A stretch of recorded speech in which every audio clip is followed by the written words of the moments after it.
over 2 years now, thousands of Nigerians and citizens of the world have tuned to view our television for accurate and reliable reporting that has made the Newslive one of the most trusted news programs on television. Newslive is viewer television primetime news. We link to the best sources from around the world, source for news stories, deliver on the hour, and we provide in-depth news. My day in the newsroom is a little bit taxing, from sourcing for stories, getting reports from reporters, packaging reports, linking with correspondents, casting the news, creating interviews on subject matters. It's a whole lot, but as a journalist, I ensure timely delivery. My name is Joy Malik. I'm a news anchor and news producer here on Viewer Television.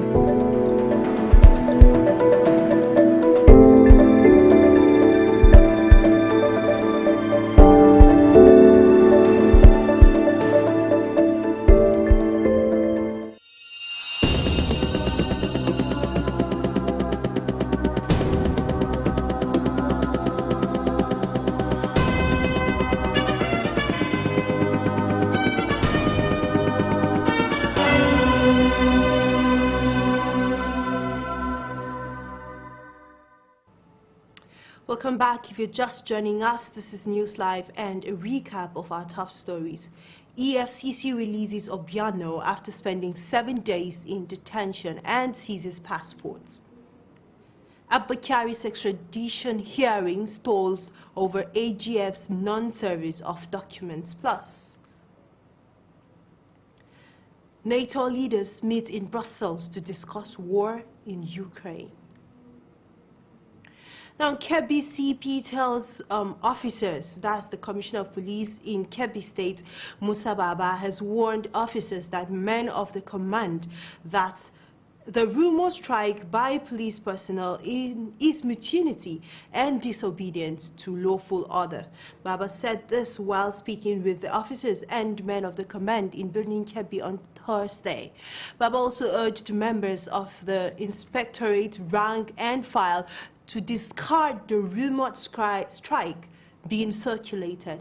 The commissioner assured them that their welfare and all entitlements due to them would be approved and settled, hence the establishment of the Police Trust Fund. A group under the umbrella of Think Nigeria project has commended in strong terms the continuous spate, condemned rather, in strong terms the continuous spate of killings in the southern part of Kaduna State. The group encouraged President Muhammadu Buhari and Governor Nasser El-Rufai to fulfill their constitutional obligation to defend people's lives and property. In a statement, the national president Abdul Mahid Abdullahi and Director Media and Publicity Cyril Oparacha said that the recent fresh attacks in Kaura local government area of southern Kaduna, which took 37 lives and burnt down multiple houses, were disturbing. According to the group, insecurity in Kaduna State is on the rise, and the authorities responsible must take immediate action to restore sanity to the state. Now, at least 47,975 terrorists and families have so far surrendered to troops of Operation Hadinkai in northeast from September 2021 up until date. Major General Bernard Onyeuko, Director Defense Media Operations, revealed this while briefing an update on military operations between March 10 and March 24th in Abuja. According to Onyeuko, the military's achievement at the time included killing of 17 terrorists and arrest of 35 and the recovery of 34 AK-47s, 5 Dane guns and 9 locally produced firearms. According to him, the troops also discovered 270 rustled cows, 3 motorbikes and 17 bicycles that the terrorists utilized for transportation. According to him again, although 7,000 Islamic State of West African province and Boko Haram fighters surrendered in various locations in the recent 2 weeks, troops also rescued 27 civilians. The Niger government says it will use the at-risk project of the federal government to empower out-of-school children and youths in the state to make them productive in the society. Dr. Amina Bello, the state governor's wife and the ARCP project convener, said this on Thursday when she received a delegation from the ARCP project led by Hajia Mariam Uwais, the special advisor to the president on social investment in Minna. She stated that the government was interested in joining the ARCP to help vulnerable and out-of-school children, as well as teaming unemployed youths to have a dignified life. According to Bello, Niger State is one of the states with the largest number of out-of-school children. Therefore, the project will benefit more than 72,000 of them. The federal government has commenced capacity building of 30 persons with disabilities across the 6 states in Southwest towards making them self-reliant. Sadia Farouk, the Minister of the Federal Ministry of Humanitarian Affairs, Disaster Management and Social Development, who was represented by Nkechi Nwoke, the ministry's Director of Special Needs, addressed the participants, saying that the government recognizes the importance of disability as a development issue. Therefore, our gathering here today is to enable us explore greater possibilities in our collective quest to combat the challenges confronting the advancement of persons with disabilities for a sustainable national development. I have no doubt in my mind that elimination of all forms of discrimination and violence against persons with disability and empowering them economically through provision of skills, training will go a long way in paving way for unbundling their full potentials. She urged participants to be active in confronting the challenges of disability with determination, courage, and confidence.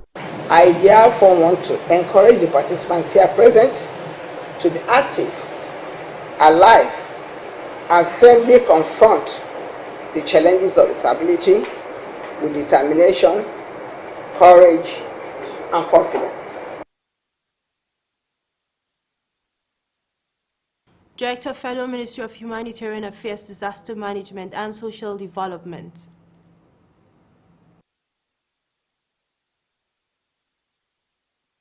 It is only when persons with disability are empowered, involved, and included that they can be prepared to take advantage of opportunities and become more available to embrace their civic responsibilities. I want to assure you that the federal government remains committed to doing her bit in shaping the country to becoming more inclusive through disability-sensitive policies and programming. I also want to assure you that the federal government will continue to be sensitive to the needs of persons with disabilities and support the realization of their potentials to enable them to live a fulfilled life. Development. A zonal arrangement has been put in place to ensure that persons with disability also benefit from an income-generating activity that will make them self-reliant. Is going to empower me to be able to be self-reliant and self-independent. But even beyond that, it's not going to be only me, because at the end of the day, I should be able to step down some of these trainings to other persons with disabilities who are also going to benefit from it, and that at the end of the day, they will be able to make a living. So I should be able to empower others, most especially those who are still in the habits of alms begging all around. The Association of Professional Women in Engineering of Nigeria says geophysical survey is one of the most critical factors when drilling groundwater to ensure access to quality water. The chairman of APWEN, Charity Ojobo, said this in an interview with newsmen in Abuja at an event to commemorate the 2022 World Water Day.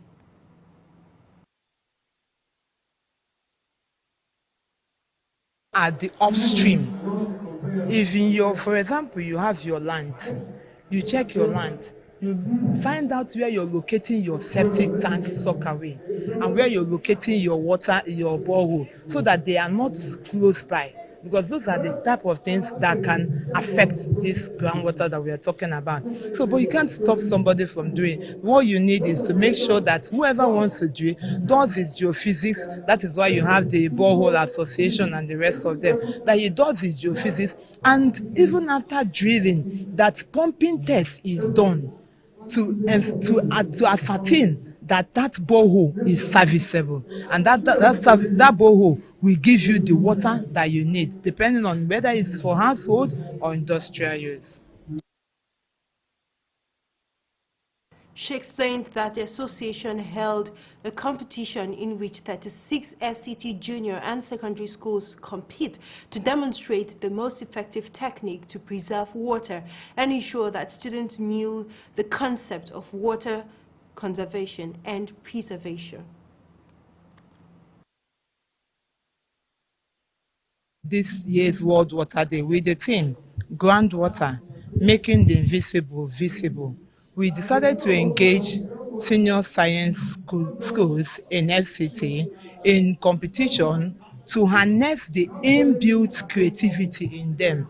Being an engineering organization, one of our focus is to bring in more of these young ones into engineering, and knowing that engineers are lifesavers and engineers are more interested in ensuring that this world is a better place. We felt that the best way to do it among the senior secondary is to bring out that creativity in them. Let them understand that they are naturally creators.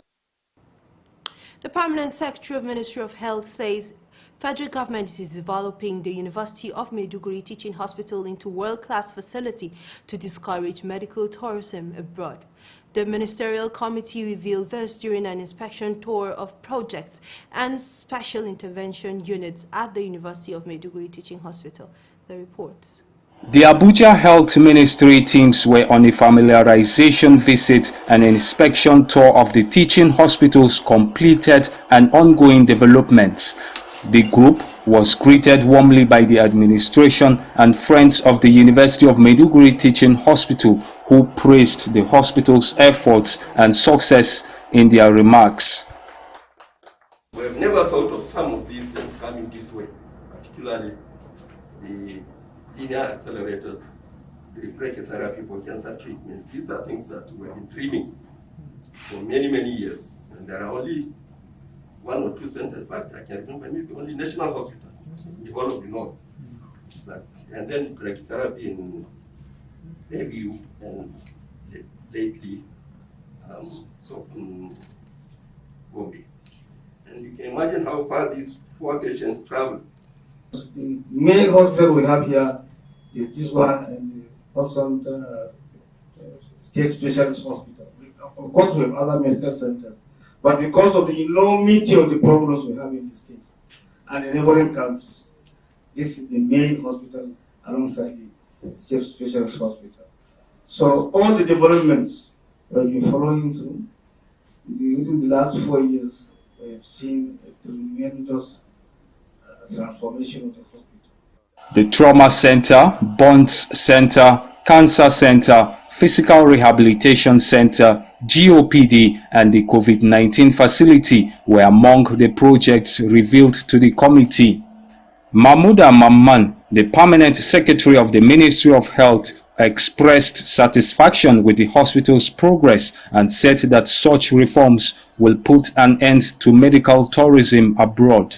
He asked corporate organizations to give their fair share to the hospital's upgrade. So far, I can testify that really University of Maiduguri is really a center of excellence. Yes. Because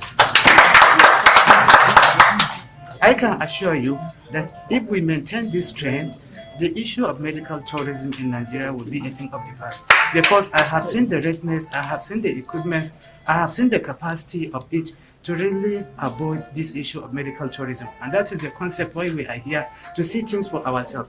And at least from what we have seen so far, I can testify that really the healthcare services in Nigeria is tremendously improving, courtesy of the President Muhammadu Buhari administration. We also have to thank His Excellency, the Executive Governor of Borno State. He has approved a research grant of 50 million to our kidney center, so that we can conduct research in kidney diseases that are prevalent in this society.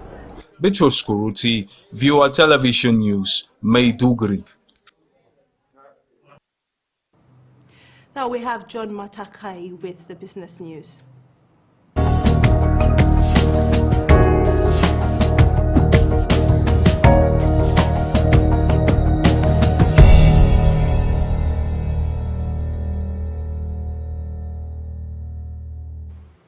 Hello, this is Business News. I'm John Matake. President Muhammadu Buhari has ordered the Minister of State for Petroleum Resources, Timipri Silva, the Group Managing Director of the Nigerian National Petroleum Company Limited, Mele Kyari, and the Chief of Defense Staff, General Lucky Irabo, to halt the worsening state of crude oil theft across the country. Also, the federal government threatened oil pipeline vandals and that their days were numbered, as efforts will be intensified to stop their criminal activities. Major industry players recently raised an alarm about the high rate of oil theft in the sector, which had prevented the Nigeria from meeting its production quota as approved by the Organization of Petroleum Exporting Countries. The Managing Director of Vaughan Food and Farms Limited, Kingsley Oji, had stated that the soaring cost of automotive gas oil, popularly called diesel, is now making manufacturers to shift to the use of gas to stay competitive. He said the Osisioma Aba-based firm located in Abia State was currently running its operations with gas, stressing that the rising cost of diesel will run companies aground if not managed properly. Oji, whose company processes cassava tubers into cassava starch flour for both industrial and food grades, said in a statement that companies in Aba had relied on diesel until prices rose dramatically and power supply from the grid became worse. He stated that when his firm learned of the possibility of utilizing gas as an alternative fuel to cut down the cost of operations, it was cheering news. Now, the Imo State Governor, Hope Uzodinma, said that the state was ready to partner with the federal government and other investors on gas exploration. Uzodinma also said that the sector will increase youth employment and economic growth of the state. The governor, who was represented by his deputy, Professor Placid Njoku, said this at a 3-day sensitization forum for stakeholders organized by the Gas Monitoring Company of the Revenue Mobilization, Allocation and Fiscal Commission in Ore, the Imo State capital. He said that the state was ready to harness its potentials for the growth of the state, adding that the state has the largest deposition of natural gas globally. Also demonstrated his commitment to harness the resources in order to build a strong economic base for the state, as well as create an enabling employment for the youth. President Muhammadu Buhari has directed the Minister of Transportation, Rotimi Amechi, to consult and draft a memorandum to the Federal Executive Council as regards linking the Lekki Deep Sea Port Facility to the nation's railway network. Buhari stated this when he visited the Deep Sea Port in Lagos. Speaking on the purpose of the visit, Amechi explained that the commencement of the operation at Lekki Port will strengthen the nation's maritime sector to meet the ever-growing demand for goods transported by sea, and would also position the nation as a maritime hub for the West African sub-region extending to the Central African Republic. Also speaking during the visit, the Chief Executive Officer, Lekki Free Trading Zone Enterprise Limited, Du Rogan, stated that his company was working around the clock to complete the constructions as scheduled in September to ensure that commercial operations commence in the fourth quarter of 2022.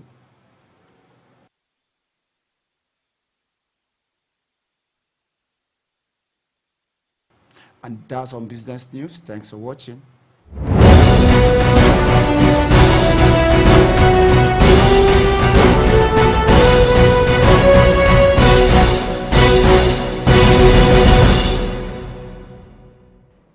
Now, in the international scene, the Taliban closed girls' secondary school in Afghanistan just hours after they reopened. This is causing concentration and sadness over the hardline Islamic group's policy change. Students who were returning to school for the first time since the Taliban took power in August of last year sobbed as they packed their bags and filed out. Because of the COVID-19 outbreak, schools were closed when the Taliban took power in August, but only boys and younger girls were allowed to return 2 months later. Pakistanis mark their National Day on Wednesday with a military parade in Islamabad, the capital, showcasing the Islam's country's elite armed formations and high-tech equipment. Troops saluted President Arif Alvi, Prime Minister Imran Khan, Army Head General Qamaran Javed, and other leaders as they march by the stand. Pakistan's commemorate March 23, 1940 as the day when the Muslim leadership in Lahore, Pakistan's eastern city, declared independence from the British domination. This year's military parade took place just 2 weeks after Pakistan's military said an unarmed surface-to-surface missile fired from India violated Pakistan's airspace and landed in eastern Punjab province, destroying a wall in a residential area and putting civilians and commercial flights in danger. Now, an extraordinary meeting of NATO heads of states and government began Thursday in Brussels to discuss the alliance's response to Russia's war on Ukraine. The leaders of member states held various bilateral meetings at NATO headquarters ahead of the summit and are expected to continue NATO's long-term stance in Eastern Europe. Is also expected to be evaluated at the meeting, as well as a response to Russia's war on Ukraine, which entered its second month on Thursday. Speaking to reporters on the way to the meeting, NATO Secretary General Jens said that if Russia deployed chemical weapons in the war, it would mean a catastrophe for the people of Ukraine and involve widespread of severe consequences. Poland's Interior Minister Kamiński has said that the European Union member and expelled 45 Russian spies pretending to be diplomats. Polish Foreign Minister spokesperson Lukasz Jasina said the Russians were being given 5 days to leave the country, with the exception of one particular dangerous individual who must leave in 48 hours. He did not give a specific reason why the alleged spies were being expelled, but suggests that they pose an exceptionally grave threat at a time when Poland is accepting large numbers of refugees from Ukraine. Personelu dyplomatycznego ambasady Federacji Rosyjskiej w Polsce. Łącznie nasze terytorium opuści 45 osób o różnych statusach dyplomatycznych. Przyczyną podjęcia tej decyzji było prowadzenie przez pracowników placówki rosyjskiej działalności niezgodnej z polskim prawem i naruszającej normy konwencji wiedeńskiej, czyli działalności niezgodnej ze statusem. Ukraine's President Vladimir Zelensky has called for global protests to demand an end to the Russian invasion in his country, while urging NATO to provide Kiev with effective and restrictive aid to end the bloody war. Late on Wednesday, Zelensky issued a call for unity as the Russian invasion entered its second month, and NATO and Western officials prepared for a series of important talks in Brussels. When Russia invaded Ukraine on February 24th, many experts predicted that Ukraine's government would fall quickly. But with 4 weeks of fighting behind it, Moscow appears to be mired by the military operation. And universities come in the name of peace, come with Ukrainian symbols to support Ukraine, to support freedom, to support life. Come to your squares, your streets, make yourselves visible and heard. Say that people matter, freedom matters, peace matters, Ukraine matters. Russia started the war against freedom as it is. This is only